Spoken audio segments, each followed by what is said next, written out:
გულმკერდის არეში ცეცხლნასროლი ჭრილობით აჭარის მთავრობის ყოფილი თავმჯდომარე საგარეჯოს ჯეო ჰოსპიტალიდან თბილისის პირველ საუნივერსიტეტო კლინიკაში დღეს დილით გადმოიყვანეს. არსებული ინფორმაციით თორნიკე რიჟვაძემ თვით დაზიანება ცეცხლსასროლი იარაღით მიიყენა. ექიმების განმარტებით მას დაზიანებული აქვს ფილტვი და რეანიმაციულ განყოფილებაში მართვით სუნთქვაზე იმყოფება.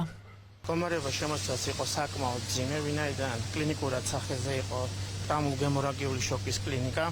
მისი ამ წუთში მისი მდგომარეობა დადებითი დინამიკით არის, ვინაიდან შოკის ხარისხი შემცირებულია, ჰემოდინამიკის პარამეტრები მეტნაკლებად აღდგენილია, იმყოფება მართვით სუნთქვაზე, უტარდება ის სამკურნალო ხუინძებები, რაც პროტოკოლით არის გათვალისწინებული. მკურნალობის პროცესს ადგილზე გაეცნო ჯანდაცვის მინისტრი მიხეილ სარჯოლაძე, კლინიკაში იმყოფებოდა ყოფილი პრემიერი ირაკლი ღარიბაშვილიც.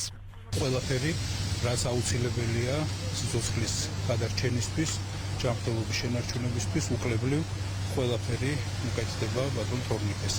ძალიან მძიმე შოკის მომგვრელი ამბავი იყო ყველასთვის, აი თავზარდამცემი შეიძლება ასე ითქვას. ყველაფერს აკეთებენ ექიმები იმისთვის, რომ შენარჩუნდეს ჯანმრთელობა. შინაგან საქმეთა სამინისტრომ საქმე თვითმკვლელობამდე მიყვანის მუხლით აღძრა. შემთხვევა საგარეჯოში საზღვაო ტრანსპორტის სააგენტოს ხელმძღვანელის ალექს ახვლედიანის სახლში მოხდა. საქმეში მტკიცებულებად დევს წერილი, რომელიც სამართალდამცველებმა საგამოძიებო მოქმედებების ფარგლებში სამართლებრივი პროცედურების დაცვით ამოიღეს. წერილი, რომელიც სავარაუდოდ თორნიკე რიჟვაძემ დაწერა, ახლა ექსპერტიზაზეა გაგზავნილი, მანამდე კი მედიაში გავრცელდა. ალეკო არაფერ შუაშია, ჩუმა დავიღე იარაღი. ეს კაცი ძმობის მაგალითია. მიზეზი ერთია, მაბრალებენ იმას, კორუფციას და ბარიგების მფარველობას, რასაც მთელი ცხოვრება ვებრძოდით მეც და მამაჩემიც. დავიღალე, დიდი გამარჯვებაც ვნახე და წარმატებაც. პატიებას ვთხოვ ოჯახს, პატრიარქს. მამა შენ ნომერი პირველი კაცი იქნები ჩემთვის ღირსებაში. დათა, კაცური კაცი გაიზარდე. მიხედე მაგდას და ელის. დედა მიყვარხარ. მაპატიეთ ძმებო, ვერ გიტოვებთ მილიონებს, მაგრამ მიყვარხართ. ბატონი ბიძინას და პრემიერის იმედი მაქვს, რომ დაიცავთ ჩემს ოჯახს. ჩემი მეგობრები, თანამშრომლები, ოჯახის წევრები, ყველა ჩემი დავალებით და მითითებით მოქმედებდა. ყველა უდანაშაულოა.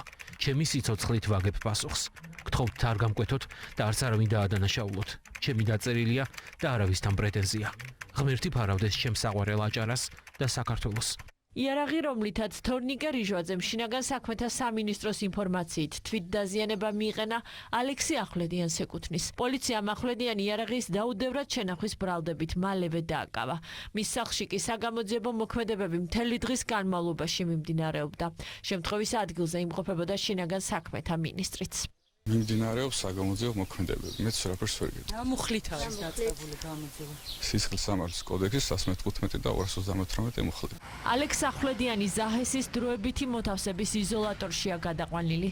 ადვოკატის თქმით, მისი დაცვის ქვეშ მყოფის ფსიქოლოგიური მდგომარეობა მძიმეა და საუბარი უჭირს.